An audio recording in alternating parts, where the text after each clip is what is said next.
할렐루야. 예, 복된 주일입니다. 오늘도 예배의 자리에 나오신 여러분들 진심으로 환영하고 축복합니다. 우리 교회가 작은 교회인데, 그래도 이렇게 주일마다 여러분들이 예배 함께 드리시면서 먼저는 이제 하나님이 주시는 은혜를 체험하고, 그리고 우리가 함께 신앙생활하는 우리 공동체 지체들과 함께 교제하는 것이 또 여러분에게 큰 즐거움이 되고, 그리고 교회를 통해서 하는 활동들을 가운데 의미를 발견하고 그렇게 마음의 어떤 어, 감동 내지는 어떤 의미 이런 것들이 좀 있었으면 좋겠다.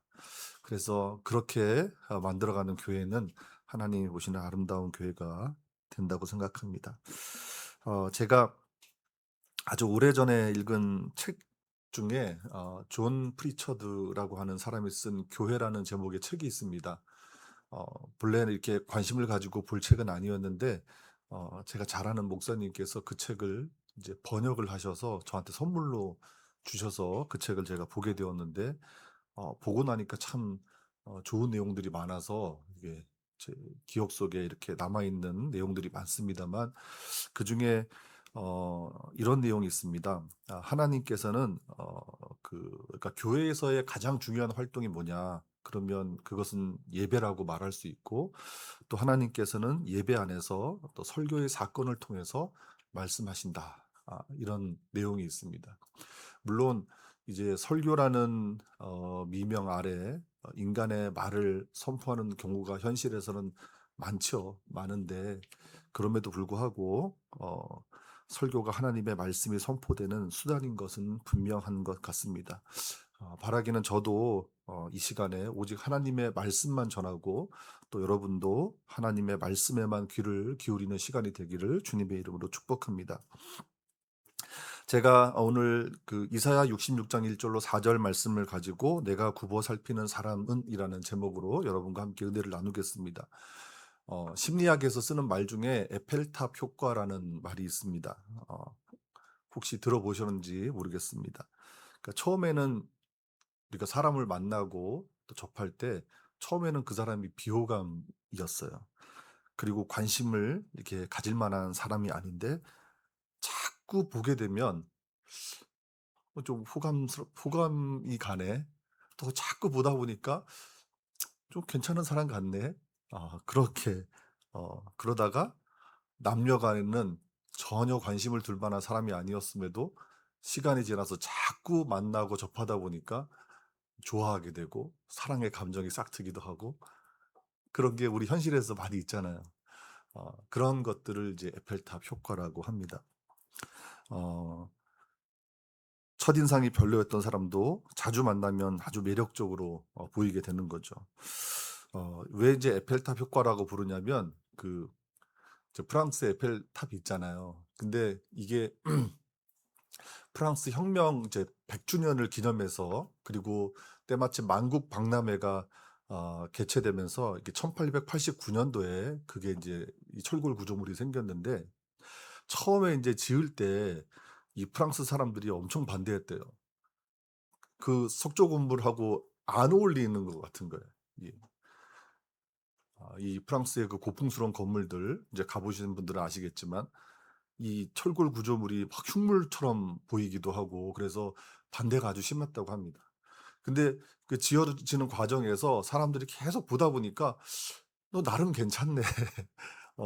그리고 '잘 어울리네.' 근데 지금은 아주 프랑스의 상징처럼 되어 있잖아요.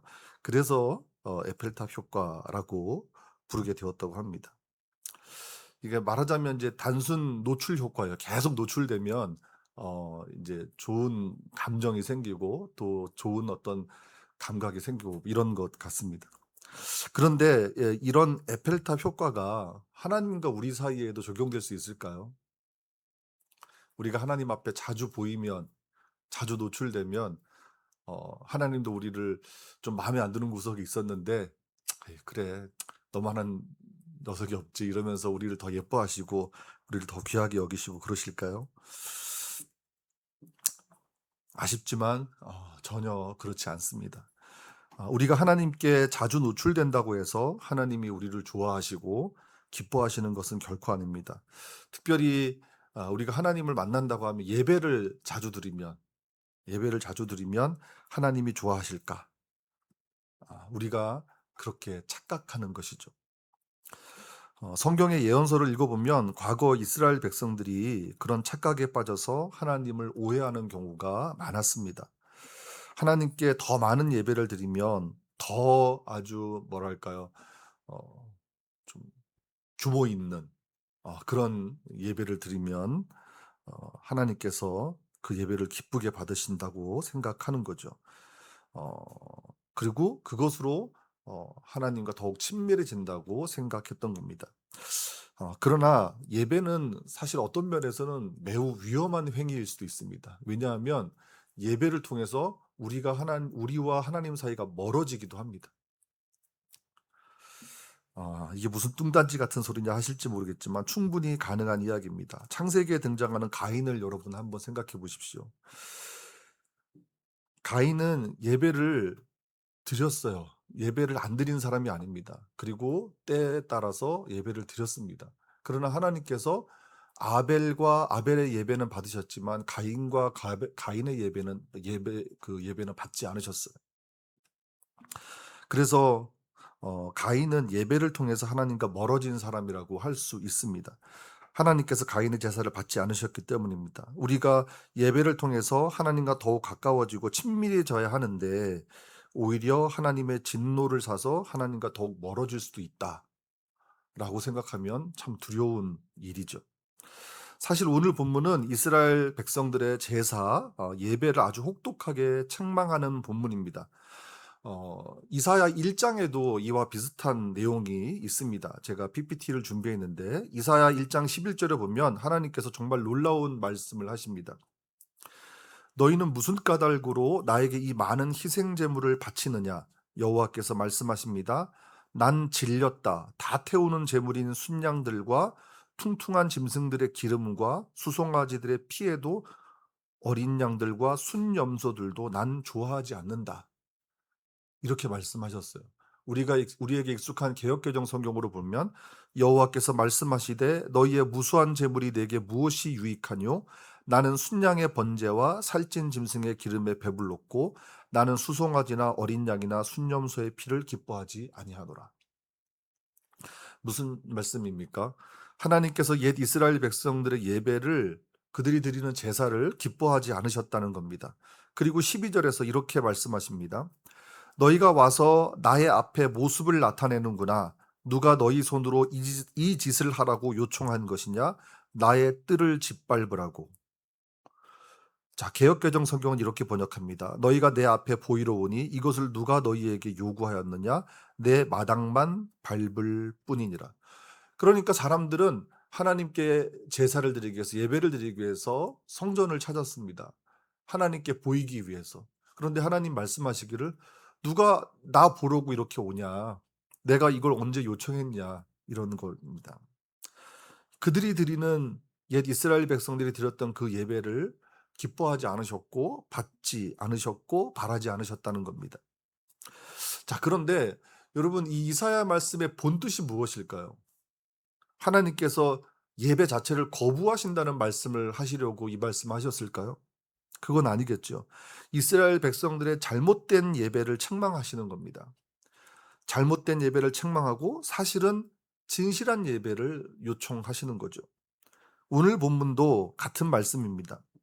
자, 그런데 우리가 좀 한 가지 흥미로운 것은 이사야가 1장부터 66장까지 있는데 첫 장에 이런 예배에 관한 말씀이 있고 그리고 마지막 장에도 이렇게 예배에 관한 말씀이 있다는 것입니다.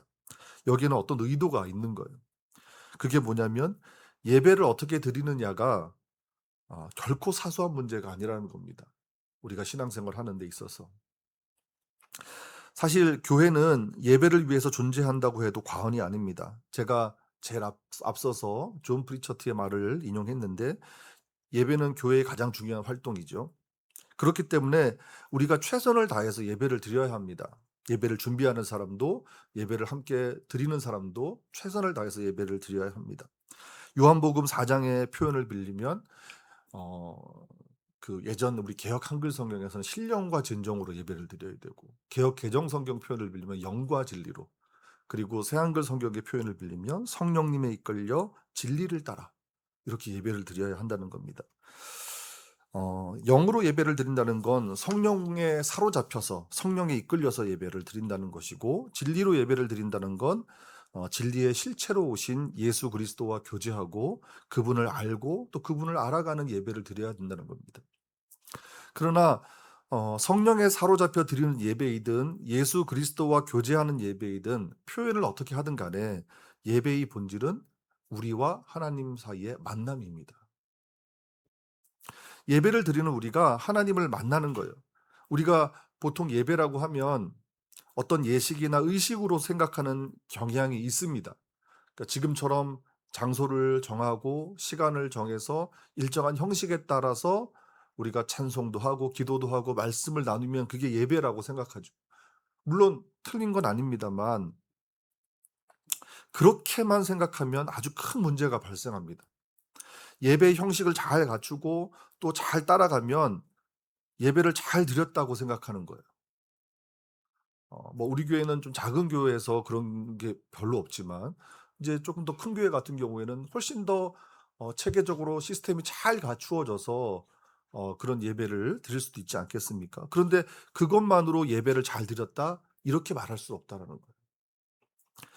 예배는 근본적으로 하나님과 우리 사이에 만남이 이루어져야 합니다. 그 만남이 바로 예배의 본질입니다. 그러므로 예배에서 가장 중요한 것은 우리가 하나님의 임재를 체험하고 그 체험을 통해서 하나님께 반응하는 것입니다. 오늘 본문은 바로 그 문제를 다루고 있는 말씀입니다. 1절과 3절, 4절의 말씀은 어 이제 이스라엘 백성들의 잘못된 예배를 책망하는 말씀이라고 보시면 되고요. 그리고 2절의 말씀은 어떻게 하면 예배를 통해서 하나님을 만날 수 있는지, 그리고 그렇게 하나님과의 만남이 이루어졌을 때 어떤 은혜가 있는지 그것을 우리에게 알려주는 말씀입니다. 먼저 1절을 좀 보실까요? 1절을 보시면 성전 중심의 이스라엘 신앙을 신랄하게 비판하고 있습니다. 여러분, 성전이 뭐 하는 곳입니까? 예배가 드려지는 곳 아닙니까? 앞서 말씀드린 예배의 본질을 생각해 본다면 성전이라고 하는 것은 하나님과의 만남이 이루어지는 장소입니다. 그러니까 당연히 중요한 곳이고 소중한 곳일 수밖에 없습니다. 우리도 이제 교회를 소중하게 생각하죠. 이제 물론 우리가 신약 성경에서 말하는 교회라는 그 단어의 본래 의미는 어떤 건물을 말하는 건 아니에요. 그러니까 예수를 나의 그리스도로 고백하는, 나의 주님으로 고백하는 사람들의 모임을 교회라고 하는데, 우리가 일반적으로 교회라는 말을 쓰는 의미는 어떻습니까? 함께 걷는 교회 하면 의정부 고산지구에 있는 상가 건물 8층에 있는 교회 이렇게 생각하잖아요. 선한목자교회 하면 저기 성남에 있는 복정역 근처에 있는 그 건물의 교회를 생각한단 말이에요. 일반적으로 우리가 예수 안 믿는 사람들끼리도 서로 소통할 수 있는 교회의 의미를 본다면 그렇게 우리가 교회를 생각하잖아요. 어쨌든 그런 교회를 우리는 소중하게 생각합니다. 왜냐하면 그 교회가 예배가 드려지는 곳이고 하나님께서 기뻐하시는 활동들이 이루어지는 곳이니까 소중하게 생각합니다. 이스라엘 백성들도 그렇게 자신들이 예배를 드리는 성전을 되게 중요하게 생각했어요. 소중하게 생각했어요. 그런데 문제는 그렇게 소중하게 생각했던 성전에 하나님을 가두어 버렸어요. 이스라엘 백성들이. 여러분 1절을 한번 보십시오. 여호와께서 이렇게 말씀하셨습니다. 하늘이 내 임금자리이고 땅이 내 발 받침대이다. 어디 있느냐? 너희가 나를 위해 지을 집은 어디 있느냐? 내 쉴 곳은. 개역개정 성경에서는 이렇게 번역합니다. 하늘은 나의 보좌여 땅은 나의 발판이니 너희가 나를 위하여 무슨 집을 지으랴? 내가 안식할 처소가 어디랴? 이렇게 번역해요. 무슨 말씀입니까? 당시 이스라엘 백성들은 성전에서 하나님의 임재를 체험할 수 있다고 믿었어요. 그렇게 믿은 것이 잘못된 것이 아니에요. 그런데 거기까지는 좋았는데 그 생각이 지나쳐서 하나님을 성전이라는 특정 장소에 가두어 버렸다는 거예요. 다시 말하면 하나님은 무소부재하신 하나님이거든요. 그런데 그런 하나님을 생각하지 못하고 하나님을 성전에만 계신 분으로 생각했다는 거예요. 그러나 하나님은 그러한 생각을 잘못됐다고 말씀하신 겁니다. 예루살렘 성전이 거룩한 장소인 것은 틀림없는 사실이지만 하나님의 임재가 나타나는 독점적인 장소는 아니에요. 무슨 말씀인지 아시겠죠? 성전에서 하나님의 임재를 체험할 수는 있지만 하나님의 임재를 성전에서만 체험할 수 있는 건 아니라는 거예요. 우리가 살아가는 모든 삶의 연장에서 하나님의 임재를 체험할 수 있는 거예요. 그런데 이스라엘 백성들은 착각했어요. 하나님께서 하늘을 보좌로 삼고 땅을 발판으로 삼는다는 것은 정말 하늘 의자에 앉은 채로 땅에 발을 디디고 계시는 그런 거대한 분이라는 의미가 아니라 인간의 지혜와 상상력으로 감히 제한할 수 없는 크고 놀라운 분이라는 것을 표현하는 예언자의 말이에요. 하나님은 당신이 원하는 곳 어디든지 가실 수 있고 그 어느 곳이든 하나님 임재하실 수 있는 거예요. 시편 기자의 고백처럼 우리가 땅끝에 가서라도 그리고 수월에 내려가더라도 하나님은 거기에 임재하실 수 있는 분이에요. 그런데 이스라엘 백성이 이 잘못된 성전 신앙이 고쳐지지 않고 예수님 당시까지, 예수님 사후까지 이어집니다. 1세기까지. 사도행전에 보면 스데반이 유대인들의 잘못된 성전 신앙을 책망하는 내용이 나옵니다. 사도행전 7장 48절인데요. 그 스데반의 설교 내용 중에, 변론 내용 중에 이런 내용이 있어요. 그러나 더없이 높으신 분은 손으로 만든 거처에 자리 잡고 살지 않으십니다. 예언자가 말한 대로입니다. 이렇게 말하는 것이었어요. 그 예언자가 말한 대로입니다라고 하면서 이 스데반이 오늘 우리가 읽은 이사야 66장 1절 말씀을 인용해요. 개역개정 성경을 보면 이렇게 표현합니다. 그러나 지극히 높으신 이는 손으로 지은 곳에 계시지 않는다. 그 당시 예루살렘 사람들이, 이스라엘 백성들이 하나님은 예루살렘 성전에 계신다고 생각했어요. 그래서 하나님을 만나기 위해서 예루살렘 성전으로 간 거예요. 예루살렘 성전에서 예배를 드리는 건 그들에 있어서 엄청나게 중요한 일이었어요. 왜? 하나님을 그곳에서 만날 수 있기 때문에. 그런데 스데반이 그들을 향해서 말하는 거예요. 너희들이 손으로 지은, 사람들이 손으로 지은 그곳에 하나님 계시지 않는다라고 말하는 거예요. 그러니 그 당시 이스라엘 백성들이 얼마나 분개했겠습니까? 스데반을 돌로 쳐 죽이는 결정적인 원인이 저 워딩이었어요. 여러분, 하나님은 당신의 이름이 기념되는 곳이면 어디든 임재하십니다. 우리가 가족끼리 어디 여행을 가서라도, 사람들이 없는 한적한 곳에 가서라도 우리가 하나님을 예배하자, 우리 하나님의 이름을 기억하고 하나님의 이름을 드높이자 하고 우리가 함께 예배하고, 그렇게 하나님을 기억하는 그 행위가 있는 곳에 하나님 그곳에 임재하시고 그들의 예배를 받아주시는 거예요. 이것을 신약 시대에 스데반이 처음 얘기한 게 아니에요. 모세가 이미 얘기했어요. 모세가 출애굽기 20장에 보면 10계명을 받고 그 10계명을 받고 내려와서 10계명을 선포하지 않습니까? 그리고 나서 아주 세부적인 이 율법의 조항들을 하나하나 이제 말씀하는데, 거기에 제일 첫 번째 제단에 관한, 예배에 관한 말씀을 하는데 이렇게 말씀해요. 우리 PPT 화면을 보여주세요. 출애굽기 20장 24절인데요. 내가 나의 이름을 기억하게 한 곳이면 어디든 내가 가서 너에게 복을 내려줄 것이다. 하나님께서 제단에 관한 말씀을 하시면서 이런 말씀을 하신 거예요. 모세를 통해서. 여기서 핵심은 무엇입니까? 하나님의 이름을 기억하는 거예요. 장소는 중요하지 않습니다. 어디든이라고 했잖아요. 개역개정 성경에 보면 모든 곳에서라고 했어요. 하나님은 장소에 얽매이는 분이 결코 아닙니다. 그러니 어느 특정 장소에 가야만 예배할 수 있다는 생각은 잘못된 것입니다. 이스라엘 백성들은 예루살렘 성전에 가야만 하나님을 만날 수 있고 그 성전에서 예배할 때에만 하나님의 임재를 체험할 수 있다고 생각했어요. 여기서 문제가 되는 건 그들이 하나님과의 만남을 목적으로 했다 손 치더라도 이미 성전이라는 특정 장소가 그들의 우상이 되어 버린 거예요. 성전이 귀하고 거룩한 곳인 것은 맞지만 그것이 하나님은 아니잖아요. 결코 하나님 이외에 어떤 것도 하나님의 자리를 대신할 수 없는 거예요. 장소보다 중요한 것은 하나님 자신입니다. 예배는 모든 우상들을 쫓아내고 오직 하나님만을 바라고 하나님만을 모시고 섬기는 우리의 헌신입니다. 자, 2절은 잠깐 건너뛰고 3절을 한번 보시겠습니다. 소를 도살하는 사람이 사람을 쳐 죽인다.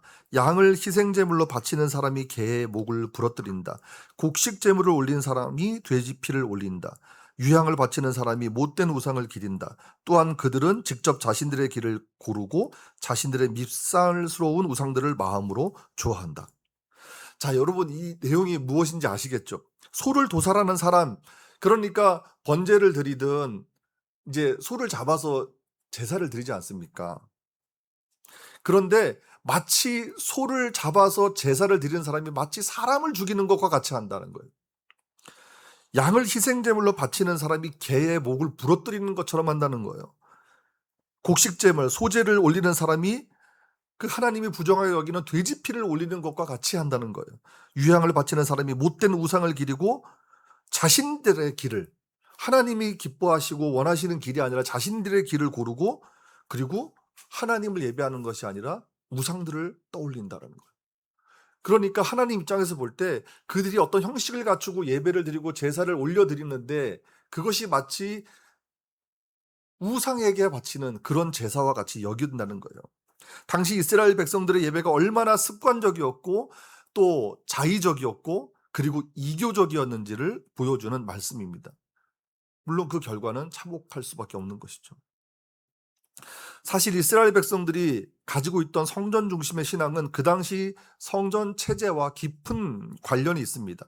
말하자면 종교 권력자라고 할 수 있는 제사장 계급, 그리고 그 종교를 권력 통치의 수단으로 삼는 정치 권력이 결탁해서 하나의 성전 체제를 만들었습니다.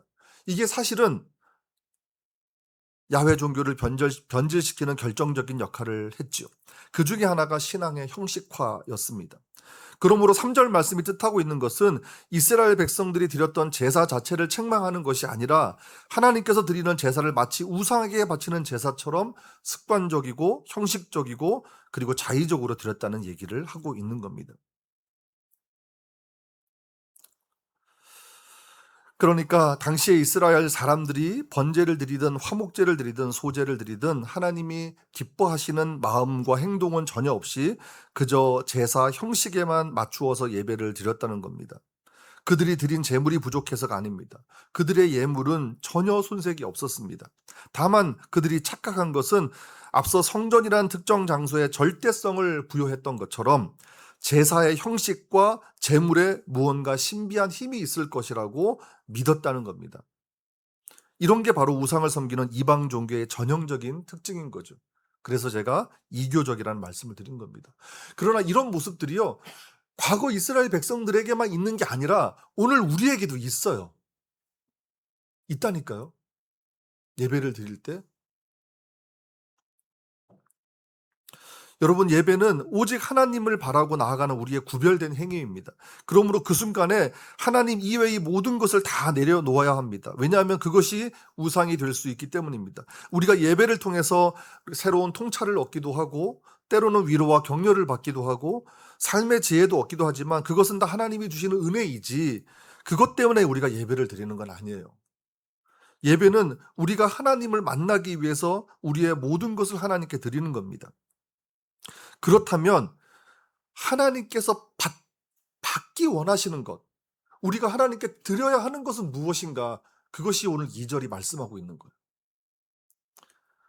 오늘 2절 말씀을 보면 그걸 세 가지로 말씀하고 있습니다. 우리 2절 말씀을 다시 한번 읽어보겠습니다. 같이 읽습니다. 시작.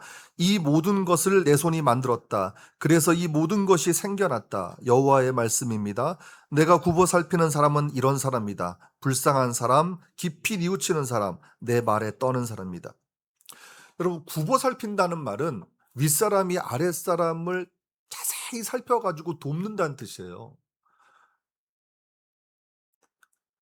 하나님께서 우리를 그렇게 자세히 살피시고 우리를 돕기 위해서 그렇게 우리를 살피신다는 거예요. 개역개정 성경을 보면 돌본다라는 표현을 썼어요.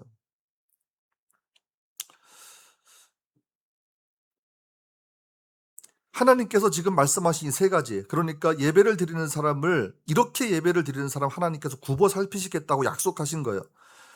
말하자면 예배 가운데 어떻게 하나님을 만날 수 있는지, 과연 어떻게 해야 하나님의 임재를 체험할 수 있는지, 그것을 우리에게 알려주고 있는 말씀이 오늘 우리가 읽은 이사야 66장 2절의 말씀입니다. 자, 첫 번째는 우리가 하나님이 보실 때 불쌍한 사람이어야 해요. 이게 무슨 말이냐면 하나님의 동정표를 구하라는 것이 아니라 우리가 하나님 없이 살 수 없어요 하는 마음이어야 한다는 거예요. 저는 하나님 없이 살 수 없어요. 이런 마음으로 예배를 드려야 된다는 거예요. 개역개정 성경은 마음이 가난한 사람이라고 번역했거든요. 그게 좀 더 의미가 다가올 것 같아요. 마음이 가난하다는 것은 하나님을 간절히 원한다는 뜻이에요. 여러분, 실제로 우리 삶의 현장에서 우리 주변에 정말 가난한 사람을 한번 생각해 보세요. 너무너무 가난해요. 근데 그 사람이 원하는 게 뭘까요? 그렇게 가난의 삶이 계속 이어지기를 바라겠습니까? 언젠가 내 삶이 좀 펴서 나도 좀 풍족하게 누렸으면 좋겠어. 나도 저 사람들이 가는 고급 식당에 가서 밥도 먹었으면 좋겠어. 나도 돈이 있어서 내 멋진 옷도 사 입고 싶고, 그런 마음이 왜 없겠어요. 가난한 사람일수록 그 가난 때문에, 그 물질의 가난 때문에 물질의 풍요함을, 그 물질의 부요함을 바란다니까요.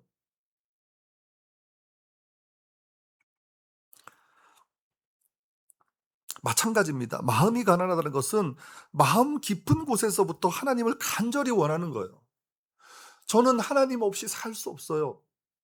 우리가 예전에 보시면 어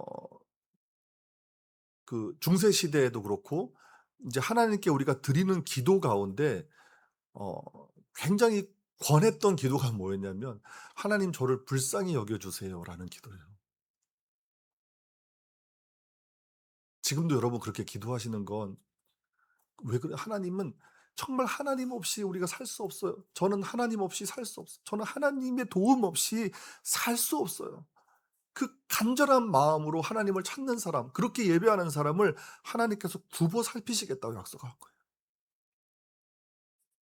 마치 목마른 사슴이 시냇물을 찾듯이 하나님을 향한 갈급함이 있는 것, 이것이 마음이 가난하다는 표현입니다. 예수님께서도 산상설교에서 말씀하셨죠. 마태복음 5장 3절에 보면 우리 새한글 성경이 이렇게 되어 있어요. 복이 있습니다. 영이 가난한 사람들은 하늘나라가 그들의 것이니까요. 근데 개역개정 성경은 우리가 잘 아는 표현입니다. 심령이 가난한 자는 천국이 그들의 것임이니라. 근데 이 심령이라는 말, 이 헬라어로 푸뉴마라고 하는데, 이 푸뉴마라는 단어가 보통 신약 성경에서는 성령으로 번역이 되거든요. 그런데 마태복음 5장 3절에서는 성령이라기보다는 인간의 영이라는 말이 더 적절한 번역이에요. 그래서 새한글 성경에서는 심령이라는 말 대신 영이 가난한 사람들은 하늘나라가 그들의 것이니까 이렇게 번역한 거예요. 근데 여기서 이 영이라고 번역을 했는데, 인간의 영이라고 하는 것은 단순히 마음 정도가 아니라 인간 전 존재를 의미하는 거예요. 그래서 전 존재로 하나님을 찾는 사람, 오직 하나님의 도움으로만 생명이 가능하다고 고백하는 사람, 그 사람들에게 하나님 나라가 임한다는 거예요. 그리고 이사야 말씀에서는 그런 사람들을 하나님께서 굽어 살피시겠다고 말씀하신 거예요. 예배자에게 그런 마음이 있어야 한다는 거예요. 두 번째는 예배를 드리는 사람에게는 깊은 뉘우침이 있어야 합니다. 자, 개역개정 성경에서는 심령이 통회한 사람이라고 하나님이 말씀하셨는데, 여기서 그 통회라고 하는 말은 가슴에 사무치도록 깊이 뉘우친다는 뜻입니다. 그래서 새한글 성경은 그냥 있는 그대로 직역을 해서 깊은 뉘우침이라고 번역한 거예요. 히브리 그 히브리어 성경을 찾아보면 여기에 해당하는 히브리어 단어가 브네케라고 하는 단어인데, 어 좀 풀어서 설명하면 마음의 고통을 느낄 정도로 잘못을 뉘우치는 그런 마음이에요. 그런 의미의 단어입니다. 그래서 깊은 뉘우침이 있는 사람, 심령에 통해하는 사람은 하나님과 멀어지는 삶, 하나님의 뜻에 어긋나는 삶의 고통을 느끼는 사람이에요. 양심이 마비돼서 하나님과 멀어지는 삶을 살더라도 그냥 내 멋대로 살아가는 삶이 아니라 하나님과 멀어지는 것에 고통을 느끼는 사람이에요. 우리에게 여러분 그런 통회함이 있습니까? 성경을 보면 다윗이 바로 그런 사람이었다고 증언하죠. 다윗도 죄악을 저질렀던 사람이에요. 그러나 자신의 죄악에 대해서 고통을 느끼면서 하나님께 나아갔던 사람입니다. 그래서 그 시편 51편이 다윗이 밧세바를 취한 후에 나단 선지자의 책망을 듣고 깊은 뉘우침을 하면서 쓰는 시거든요. 그 시편 51편 17절에 이렇게 다윗이 고백해요. 하나님이 바라시는 재물은 크게 괴로워하는 마음가짐입니다. 크게 괴로워하며 깊이 뉘우치는 마음을 하나님은 가볍게 보지 않으십니다.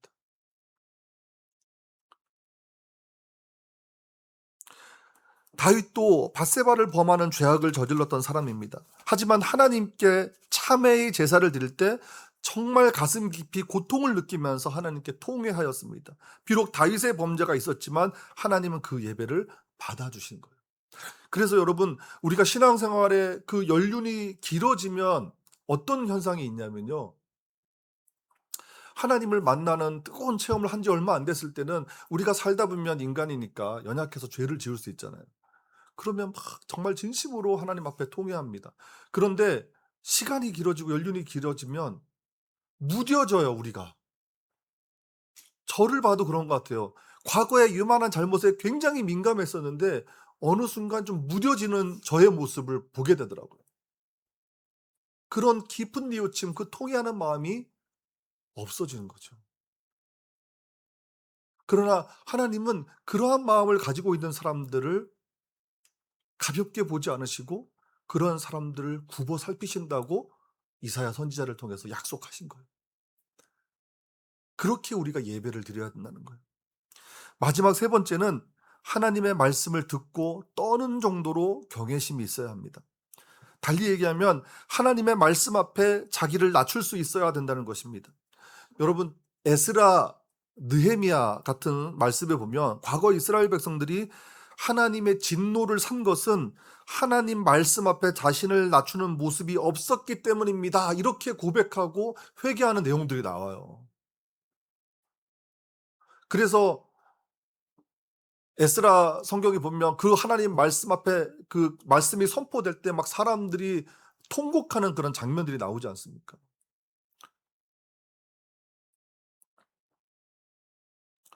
그런데 그들이 말씀 앞에 겸비할 때 그들에게 회복의 은혜가 주어지는 것을 우리가 에스라, 느헤미야 성경에 보면 확인할 수 있습니다. 특별히 에스라 9장 4절에 보면 이스라엘 백성들의 죄악 가운데서도 하나님의 말씀으로 말미암아 떠는 자는 예배의 자리로 나왔다는 것을 우리가 보게 돼요. 여러분, 하나님의 말씀은 장소보다 중요합니다. 심지어 하나님의 말씀은 예배 그 자체보다도 중요해요.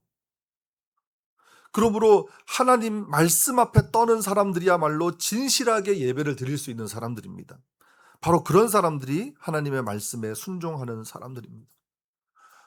제가 개인적으로 정말 좋아하는 말씀이 있는데 이사야 40장 8절 말씀이 풀은 마르고 꽃은 시들지만 우리 하나님의 말씀은 영원히 살아있을 것입니다. 정말 그렇습니다. 저도 하나님의 말씀을 전하는 설교자로서 정말 가슴 깊이 새겨야 될 말씀이고, 그리고 예배를 드리는 여러분들도 이 말씀을 마음에 새겨야 됩니다. 세상에 그 아름다운 풀도 꽃도 언젠가는 시들어 없어지지만 하나님의 말씀은 영원히 살아 있습니다. 그래서 그 하나님의 말씀 앞에 겸비한 사람들, 그런 사람들을 하나님께서 굽어 살피시고 그러한 마음으로 예배를 드리는 그 예배자의 마음을 하나님께서 받으신다는 거예요. 여러분, 오늘 설교를 정리하겠습니다. 오늘 본문은 마음이 가난하고 깊이 뉘우치고 하나님의 말씀 앞에 떠는 자, 바로 이런 사람을 하나님께서 굽어 살피신다고 약속하고 있습니다. 마음이 가난한 사람은 하나님을 간절히 원하는 사람입니다. 깊이 뉘우치는 사람은 죄로 인해서 하나님과 멀어지는 삶의 고통을 느끼는 사람입니다. 하나님의 말씀 앞에 떠는 사람은 하나님의 말씀 앞에 자기를 낮추고 그 말씀에 순종하는 사람들입니다. 바로 이런 사람들을 하나님께서 돌보십니다. 그러나 이러한 마음 없이 여전히 습관적이고 형식적이고 자의적인 예배를 고집한다면 4절에 기록된 말씀처럼 하나님의 심판을 우리가 피할 수 없을 것입니다. 부디 바라기는 우리가 오늘 본문의 이스라엘 백성들처럼 잘못된 예배, 거짓된 예배를 드리지 않았으면 좋겠습니다. 형식적이고 습관화된 예배 드리지 않았으면 좋겠습니다. 정말 최선을 다해서 진실한 예배를 드리시는 저와 여러분들 되시기를 주님의 이름으로 축복합니다. 특별히 우리 교회가 정말 예배의 회복을 경험하고 그로 인해 교회가 회복되는 복을, 그리고 이 땅의 모든 한국 교회가 그런 회복의 은혜가 있기를 주님의 이름으로 축복합니다. 찬송하겠습니다. 우리 찬송가 315장입니다.